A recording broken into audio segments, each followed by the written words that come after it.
ذكرى المعلم والملهم أبو علي مصطفى يجدد العهد والقسم. يجدد رفاق كتاب أبو علي مصطفى العهد والقسم بدماء الشهداء التي روت بدماء حدود الوطن اليوم في طول كرم وفي نور الشمس وفي طوباس وفي جنين وفي نابلس.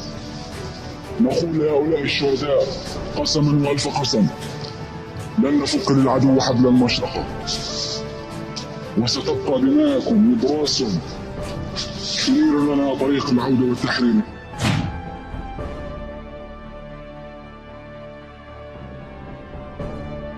كتاب الشهيد الخالد أبو علي مصطفى، الوحدة الصاروخية لواء شمال غزة، الأربعاء 28/8/2024. بأبا علي مصطفى نقول في ذكراك لن ننسى دماءك ما حيينا ولن تنحني هامات الرجال.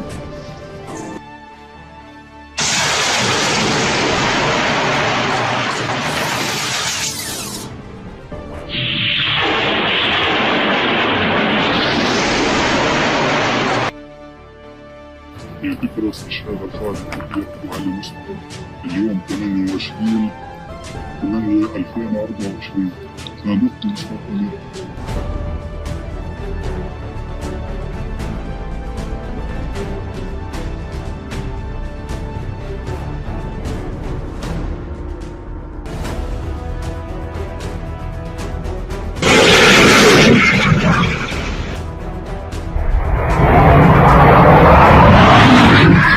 Download Tribun X sekarang, menghadirkan lokal menjadi Indonesia.